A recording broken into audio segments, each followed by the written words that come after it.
हाय दोस्तों, मैं अफसर अहमद हूं और आप देख रहे हैं मेरा चैनल अफसर ऑफिशियल्स। दोस्तों, प्रदूषण पूरी दिल्ली को परेशान किए हुए है और आज हालात ये हैं कि 400 AQI बार बार ऊपर नीचे जा रहा है और दिल्ली के कई इलाकों में डर का माहौल है और एक तरह का तनाव है। और इसका अंदाजा आप इस बात से लगा सकते हैं कि सुप्रीम कोर्ट के चीफ जस्टिस इस पर कमेंट कर चुके हैं कि जब उन्होंने वॉक किया उसके बाद जब वो लौट के आए तो उनको अपनी तबीयत खराब महसूस हुई।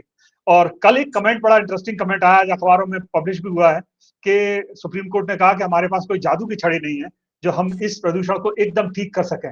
हालात दोस्तों बहुत खराब है और दिल्ली में एक तरह से तनाव की स्थिति है। इस पर बातचीत करने के लिए हमारे साथ मौजूद हैं पर्यावरण पर लंबे समय से काम कर रहे सीनियर जर्नलिस्ट राजू सजवान जी। राजू सजवान जी, हमारे प्रोग्राम में आपका स्वागत है। बहुत धन्यवाद सर। अच्छा राजू जी, ये बताइए कि हर साल यही टाइम आता है और हर बार इसी तरह की चर्चा होती है, हर बार इसी तरह की बातें होती हैं और उसके बाद जैसे ही समय गुजरता है बातें खत्म हो जाती हैं। लेकिन दिल्ली के लोगों को जो स्वास्थ्य को लेकर जो भारी कीमत चुकानी पड़ती है, लगता नहीं कि किसी का ये मुद्दा है। आपका इस बारे में क्या कहना दरअसल चीफ जस्टिस ऑफ इंडिया ने जो कहा वो बहुत सही बात यही है कि जादू की छड़ी बिल्कुल नहीं है कि इसको इस समय आप काबू कर लेंगे। है? दरअसल हम 2-3 महीने ये हमारा एक तरह से सीजन बन गया है कि इस समय हम बात करते हैं और पर्यावरण पे बात होती है, प्रदूषण पे बात होती है, लेकिन वाकई ये इस समय निपटने वाली समस्या नहीं है कि आप अचानक से सब कुछ जैसे लॉकडाउन का एक बड़ा डिसीजन लिया गया। हालांकि स्थिति यही बनी है कि अगर आप लॉकडाउन कर दे तो शायद कुछ स्थिति सुधरे, लेकिन वाकई ये इस समय जादू की छड़ी जैसा काम नहीं है। इस पर ये तो बिल्कुल 12 महीने इस पर अगर काम होगा तब जाकर कोई स्थिति सुधर सकती है, वरना तो जो 2-3 महीने हैं उसमें अभी अभी फिलहाल कोई करिश्मा केवल इतना भर हो सकता है कि एकदम से अचानक बारिश आ जाए और बारिश आने से पूरा का पूरा जब जो प्रदूषण है जो आपके वो जमीन पर आ जाएंगे, मिक्स हो जाएंगे, वो एक वो तरीका है, वरना आप अभी ऐसी स्थिति में है कि अभी आप तुरंत कुछ नहीं कर सकते। अच्छा, मेरा एक सवाल है आपसे। आम आदमी आज भी इंडिया और ऑल ओवर इंडिया और खासतौर से मैं दिल्ली की बात करूं तो कोई मतलब बेसिक आदमी को अगर आप समझाएं एज ए जर्नलिस्ट, पर्यावरण जर्नलिस्ट के इस 401 QI का एक सड़क चलते हुए आदमी का, जो दिल्ली पे सड़क चलता है, साइकिल पे चल रहा है, पैदल चल रहा है या रेली पटली लगा रहा है, या जिसको किसी ना किसी वजह से सड़क पर होना होता है और उसके लिए कोई एसी कार नहीं है, कोई एयर प्यूरिफायर नहीं है, उसको अगर हम आसान भाषा में समझाएं तो उसके लिए ये कितना बड़ा खतरा है। तो आप जरा राजू जी बताइए कि किस लेवल का थ्रेट है और किस तरह से उसे स्वास्थ्य के लिए हानिकारक हो सकता है। एक बेसिक शब्दों में अगर हम समझें तो कैसे हो सकता है? एक छोटे से उदाहरण से ही अगर मैं इसको शुरुआत करूं कि आज जी। ही कहीं खबर है कि एम्स के किसी डॉक्टर ने ये बात कही है कि जो गर्भ में पल रहा बच्चा वो इफेक्ट हो रहा है पोल्यूशन, एयर पोल्यूशन की वजह से। यानी कि जो ओ। माँ जो सांस ले रही है उसमें जो पॉल्यूटेंट आ रहे हैं, उसमें जो गैसेस के प्रभाव आ रहे हैं और जितने भी कण उनके अंदर घुस रहे हैं, वो गर्भ में पल रहे बच्चे को भी प्रभावित कर रहे हैं। ये इस पर बहुत रिसर्च भी हो चुकी है, दुनिया भर में भी हुई है, और ये कहा जा रहा है कि अब जो बच्चे पैदा हो रहे हैं वो एक तरह से उनमें पॉल्यूशन इतना ज्यादा है कि वो बीमार, वो समय से पहले पैदा हो रहे हैं, प्री बॉर्न जिन्हें कहते हैं हम, समय से पहले पहले पैदा हो रहे हैं, कमजोर पैदा हो रहे हैं, उनमें स्टंटिंग की दिक्कत है और भी कई सारी दिक्कतें हैं जो कि घर में पल रहे बच्चे तक को इफेक्ट जी। हो रहा है। और फिर उसके बाद जब वो बच्चा पैदा हो जाता है तो हम लोग देखते होंगे कि हमारे मुकाबले बच्चा ज्यादा सांस लेता है। मतलब हम जो जी। अगर 10 सेकंड में, जो हम 10 या 20 सेकंड में अगर हम एक बार सांस लेते हैं, तो बच्चा क्योंकि वो उसकी क्षमता कम होती है तो वो ज्यादा तेजी से सांस लेता है, वो 4 बार 5 बार सांस लेता है। इसका मतलब वो पॉल्यूशन जो है वो ज्यादा जी। ऑब्जर्व कर रहा है, वो ज्यादा अंदर ले रहा है। तो बच्चों पे ये बहुत बड़ा संकट है। आप जिस मुद्दे पे बात कर रहे हैं कि जो रेहड़ी पटरी वाला है, जो साइकिल वाला है, सबसे बड़ी बात है कि वो इस पॉल्यूशन के लिए बिल्कुल भी जिम्मेवार नहीं है। साइकिल वाला, क्योंकि वो पेट्रोल वाले, डीजल वाला किसी गाड़ी का इस्तेमाल नहीं कर रहा है, तो वो साइकिल वाला तो बिल्कुल भी उसके लिए वो नहीं है। व्हीकल व्हीकल एक सबसे बड़ी समस्या है पोल्यूशन का। सबसे बड़ा उत्सर्जन अगर कोई हो रहा है तो व्हीकल से हो रहा है, लेकिन वो उसके लिए जिम्मेवार नहीं है और उसको सबसे ज्यादा उसका इफेक्ट हो रहा है। और आप अभी मतलब 2 दिन पहले ही पूरी दिल्ली में वर्क फ्रॉम होम का ऑर्डर कर दिया गया, यानी कि आप घर से काम करिए, 50% स्टाफ दीजिए, 50% घर से काम करिए। तो वो किन लोगों पर, कौन लोग उससे बच पाएंगे? केवल वही जो कि लैपटॉप पे काम करने वाले हैं, इंटरनेट सेवी हैं, केवल वही लोग। जो रेहड़ी पटरी वाला है, जिसके लिए रोज कमाना एक बड़ी चुनौती है, जो लेबर चौक पे खड़ा हुआ लेबर है, उसके लिए उस दिन की दिहाड़ी बहुत महत्वपूर्ण है। तो उसको जी उसको वो उसके लिए तो वहां पे खड़ा होना बहुत जरूरी है।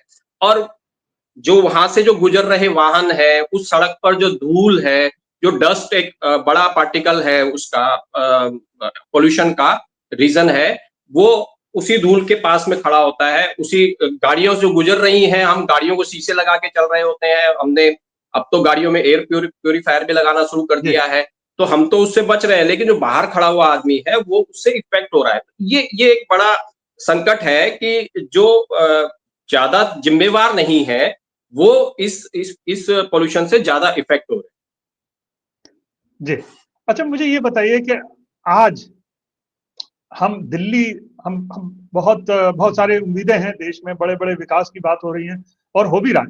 लेकिन जब हम अपनी दिल्ली को देखते हैं, राजधानी को देखते हैं, तो जो बड़े शहर हैं दुनिया के, उनके मुकाबले हम अपने आप को कहाँ पाते हैं? पॉल्यूशन 400 से नीचे नहीं जा रहा है, हर साल की ये स्थिति है। क्या आपको लगता है कि हमारे यहाँ पॉलिटिकल विल का अभाव है, इस वजह से ये सिस्टमेटिकल डैमेज इंडिया को होता है, खासतौर से दिल्ली जैसे शहर में इसकी कीमत चुकानी पड़ती है? पॉलिटिकल विल के अभाव तो बिल्कुल बहुत पॉलिटिकल विल तो कमी है ही, लेकिन पॉलिटिकल समझ में या जो पॉलिटिकल जो सिस्टम है हमारा, जो कॉरपोरेट ड्रिवन है, एक तरह से कॉरपोरेट उसको चलाता है। तो हमारे यहाँ हम हमारे जो नेता है वो चाह कर भी ऐसा मॉडल खड़ा नहीं करना चाहते हैं डेवलपमेंट का, जो कि गाड़ियों के खिलाफ हो, निजी गाड़ियों के खिलाफ हो, प्राइवेट कारों के खिलाफ हो। कार मार्केट का, ऑटो ऑटो ऑटो की जो इंडस्ट्री है उसका इतना दबाव होता है पूरे पॉलिटिकल सिस्टम पर हमारे हमारे कि हम उससे उससे अलग होना ही नहीं चाहते। जैसे कि मोटा मोटा एक आंकड़ा है कि दिल्ली में लगभग 1 करोड़ गाड़ियां हैं, 1 करोड़ वाहन है। जी और अभी पिछले दिनों एक आंकड़ा था कि पूरे देश में अगर हम माने तो 3 सेकंड में यानी कि 3 सेकंड कितना होता है, 3 सेकंड में 20 नई गाड़ियां आ जाती हैं, 20 नई गाड़ियां रजिस्टर ओके। हो रही हैं पूरे जी देश में। जी यही दिल्ली में भी यही लगभग यही पैटर्न है। तो ये जो निजी गाड़ियों को लेकर जो वो है माहौल है, जिसके खिलाफ लगातार ये बात कही जा रही है, जो जितने जी सस्टेनेबल डेवलपमेंट की बात करते हैं। जो हमारे पॉलिटिकल विल का अभाव है, जैसे एक हमारे यहाँ एक अप्रोच है कि हम हर चीज को पॉलिटिकल लेवल में बड़ा एक्टिवली देखते हैं, जनता से लेकर ऊपर तक। लेकिन जब स्वास्थ्य की बात आती है, शिक्षा की बात आती है, सड़क की बात आती है, तो ऐसा लगता है जैसे किसी का कोई इंटरेस्ट नहीं है। आप इसे कितना महसूस करते हैं? क्या आपको लगता है ये ग्राउंड लेवल, यानी कि आम लोगों से लेकर टॉप लेवल तक ऐसा लगता है कि प्रदूषण हमारी प्रायोरिटी नहीं है? और इसे आप चीन या यूरोप के देशों से अगर तुलना करें तो हम खुद को कहाँ आके? दरअसल प्रदूषण प्रायोरिटी बिल्कुल नहीं है। वो ऐसे देख सकते हैं कि 2-3 महीने में हमने जो थोड़ा बहुत हम काम करते हैं, थोड़ा बहुत जो सरकार की तरफ से दबाव आता है, तो अगर दिल्ली को ही एक मोटा मोटा उदाहरण लें, तो दिल्ली में आपके कूड़े का एक बड़ा, चारों तरफ से लगभग लगभग कूड़े के ढेर है, वो पहाड़ बन गए हैं कूड़े का। और उसको लेके बार बार ये बात कही जाती है, इस बार तो इलेक्शन में भी इसको मुद्दा बनाया गया था कि ये कूड़े का ढेर नहीं रहेगा, कूड़े का पहाड़ नहीं रहेगा। जी हम लोग उसको लेके अभी तक ढंग से काम नहीं कर पाए। हमारे लोगों ने मतलब पॉलिटिकल जो सिस्टम है उसने उस पर कोई ठोस काम अभी तक नहीं किया है। तो ये एक बड़ा कारण होता है इस समय पोल्यूशन, जब एयर पोल्यूशन बढ़ता है तो जो ये जो कचरा जलना और कूड़े के उसका पहाड़। मैनेजमेंट ना होना, अभी भी दिल्ली के बहुत बड़े इलाके से भी कचरा ढंग से उठता नहीं है, यहाँ तक नहीं पहुंचता है। जबकि यहाँ जो है, यहाँ अगर बाई चांस इस समय अगर आग लग जाए तो स्थिति बहुत ज्यादा खतरनाक हो जाएगी, क्योंकि कूड़े से जो जलने की स्थिति होती है। तो ये पॉल्यूशन को लेके मतलब क्यों ऐसे काम नहीं होता है, इसका एक और उदाहरण है कि मुझे एग्जैक्ट ध्यान नहीं आ रहा, 2015-16 के से पहले की बात है शायद, नहीं उससे भी पहले की बात, 2010 के आसपास की बात है। सुप्रीम कोर्ट ने कहा था कि दिल्ली को लगभग 10,000 बसें चाहिए। तो 10,000 बसें आज तक, मतलब हम 15-20 सालों में हम आज तक 10,000 बसों का इंतजाम नहीं कर पाए। बसें क्यों नहीं आती हैं, ये एक बड़ा उदाहरण है। मैं एक और एक बड़ी वजह यही है कि अगर बसें आती हैं तो फिर आपका जो प्राइवेट व्हीकल है उसको लेके एक वो हो सकता है कि प्राइवेट व्हीकल की खरीदारी कम हो जाए। एक और बड़ा उदाहरण आपको याद होगा कि दिल्ली में एक बीआरटी कॉरिडोर बना था, बस रैपिड कॉरिडोर बिल्कुल है, बिल्कुल। बस रैपिड हाँ, ट्रांजिट कॉरिडोर था। उसमें केवल बस चल सकती है। वो बस चलती थी, केवल 4-5 किलोमीटर का पैच था, 4-5 किलोमीटर था शायद। तो उसमें उसमें जो बसें चलती थी उसके अलावा आपका व्हीकल नहीं चलता था। लेकिन हो ये रहा था कि जो उसके बगल वाला जो रोड थी उस पर गाड़ियों की लंबी कतारें लग जाती थी, क्योंकि वो प्राइवेट व्हीकल था। और जो बस पे चलने वाला गरीब था, मजदूर था, लेबर क्लास था, वो बहुत तेजी से निकल रहा था। उसका जो फ्रीक्वेंसी बढ़ गई थी, बस जी पे चलने वाले। तो जो यहाँ पे जो खड़े हुए लोग थे, जो जो सो कॉल्ड बड़े लोग थे, उन्होंने इस पर लगातार दबाव बनाया कि इसको हटा दिया जाए। अब आप जी मानिए कि जो जिस चीज की जरूरत कई देशों में, बड़े देशों में बस रैपिड कॉरिडोर की बात होती है, कई हमारे ही कुछ शहरों में इस तरह की व्यवस्था कामयाब है, लेकिन दिल्ली में उसको हटा दिया गया। बाकायदा कोर्ट में उसमें मुहिम बनाई गई। और अ, जी। वो पूरी तरह से, अब क्या होता है कि जब उसी रोड पर ही ओ बसें भी उसी रोड पर हैं और प्राइवेट व्हीकल भी उसी में है, तो बसें भी फंसी हुई हैं और कारें भी फंसी हुई हैं। एक कार में अगर आप पूरी पूरी तरह लोडेड भी हो, तब भी वो जो है 4 से 5 लोग ले जाती है। और एक बस जो 40 से 50 लोग ले जाती है, वो भी उसी उसमें खड़ी हुई है, जाम में फंसी हुई है, जो जिसमें कार में लोग फंसे हुए हैं। तो हो क्या रहा है कि आप कहीं ना कहीं आप मोटा-मोटा देखेंगे तो वही प्रोडक्टिविटी लॉस तो हुआ ना, जो आदमी वहां पर जाकर काम करता किसी कंपनी में, तो प्रोडक्टिविटी लॉस होना था, हुआ है। लेकिन हमने इस तरफ ध्यान नहीं दिया। और हमारा मकसद केवल बड़ी कारों को और उसका उसके उसमें बैठे हुए लोगों को फायदा पहुंचाना था। इसीलिए हमारे पूरे दिल्ली में जो रेड लाइट की बजाय रेड लाइट फ्री करने के लिए फ्लाईओवर बनाए गए। फ्लाईओवर बनाए गए तो वो भी प्राइवेट व्हीकल के फायदा पहुंचाने के लिए जी ज्यादा बनाए गए। हमने जी मतलब जी जी पब्लिक ट्रांसपोर्ट पे बिल्कुल भी काम नहीं हुआ, दिल्ली एनसीआर में हो या पूरे देश में हो, पब्लिक ट्रांसपोर्ट पे बिल्कुल भी काम नहीं। जी जी। अच्छा, ये मुझे थोड़ा बताइए कि ये जो मतलब जैसे कहते हैं कि एक इमरजेंसी है, हेल्थ इमरजेंसी है, तो इसका इम्पैक्ट लेवल क्या है? मतलब अगर ये चीज बढ़ती है तो क्या असर पड़ सकता है आम लोगों पर, या क्या केसेस बढ़ रहे हैं? आपके पास ऑन रिकॉर्ड कोई जानकारी है जिसमें ये मालूम पड़ रहा हो कि दिल्ली एनसीआर में केसेस बढ़ रहे हैं लंग्स को लेकर, और प्रदूषण से जो इम्पैक्ट है उसको लेकर कोई केसेस आ रहे हैं या उनका नंबर बढ़ रहा है? ऐसा कोई इंफॉर्मेशन आपके पास आ रही?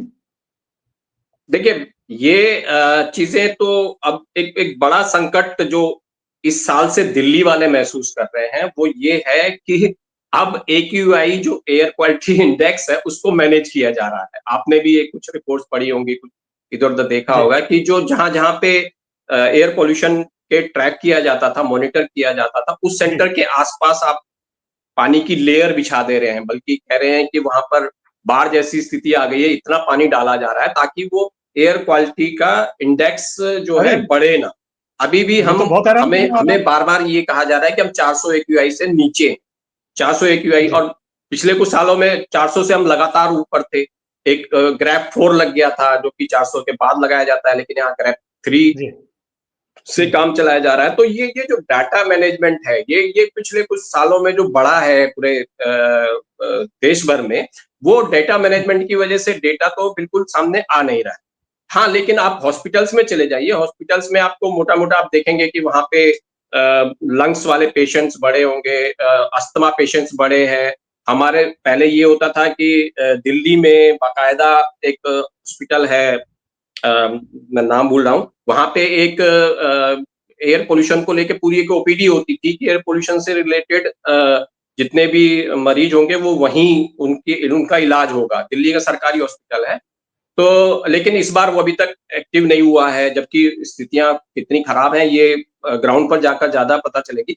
हालांकि यही एक दिक्कत आ रही है कि हमें डेटा और उससे इफेक्टेड लोग और उसकी जानकारी, मजेदार बात यह है कि आप पार्लियामेंट के कुछ क्वेश्चंस को सर्च करेंगे कि भैया एयर पोल्यूशन की वजह जी से कितनी मौतें होती हैं, तो गवर्नमेंट सीधा सीधा मानने के लिए तैयार नहीं होती है कि एयर पोल्यूशन की वजह से मौतें हो रही हैं, जबकि जी और एयर पोल्यूशन से नहीं होती है, क्योंकि वो तो अपने अस्थमा से होती हैं, किसी को कोई कई कई तरह की बीमारियां हैं, वो धीरे धीरे इफेक्ट करता है। एयर पोल्यूशन कोई वो तो स्लो मर्डर करता है, वो कोई एकदम से किल नहीं कर देता है। जी तो स्लो मर्डर जी वाली जो स्थिति है उसकी वजह से जो स्थितियां बिगड़ रही हैं, उस पर कोई डेटा सरकार की ओर से बिल्कुल भी सामने नहीं आ रहा है। एक और उदाहरण मैं आपको देता हूं कि 2018 में जी 2018 में सरकार के डेटा आए थे, उसमें ये बताया गया था कि दिल्ली में पॉल्यूशंस के रीजंस क्या-क्या हैं। जैसे कि 41% जो है वो उसमें बताया गया है कि 41% व्हीकल की वजह से हो रहा है,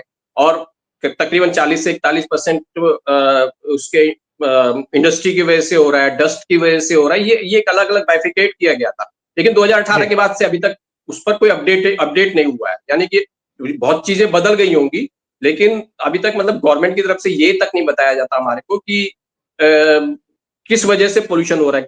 अलग अलग एजेंसीज, प्राइवेट एजेंसीज या एनजीओ बताते हैं कि किस किस वजह से पोल्यूशन हो रहा है, लेकिन गवर्नमेंट यहाँ तक भी बताने के लिए तैयार नहीं है कि है क्यों क्यों पोल्यूशन है, जिससे कि ताकि थोड़ी सी उसमें सुधार किया जा सके। जी जी। मैं एक एक एक उदाहरण दूंगा आपको, और ये वास्तव में बहुत ही हैरान करने वाला उदाहरण भी है। आज ही अखबारों में पब्लिश भी हुआ, और ये चर्चा, इनके बयान की चर्चा काफी ज्यादा है। राहुल देव वरिष्ठ पत्रकार हैं, सीनियर जर्नलिस्ट हैं, हम सब मीडिया में उनको जानते हैं। और उन्होंने एक कमेंट किया कि मैं 38 साल से दिल्ली गुरुग्राम में रह रहा हूँ, और आज हालात इतने खराब है कि भाई वापस मैं तो लखनऊ जा रहा हूँ, मुझसे नहीं रहा जाएगा यहाँ पे, और सरकार कुछ करती नहीं है। मतलब ये एक तरह से एक इमरजेंसी की सिचुएशन है कि लोगों का, मतलब एक कहते थॉटफुली एक प्रोसेस है कि ये रहने की जगह नहीं है।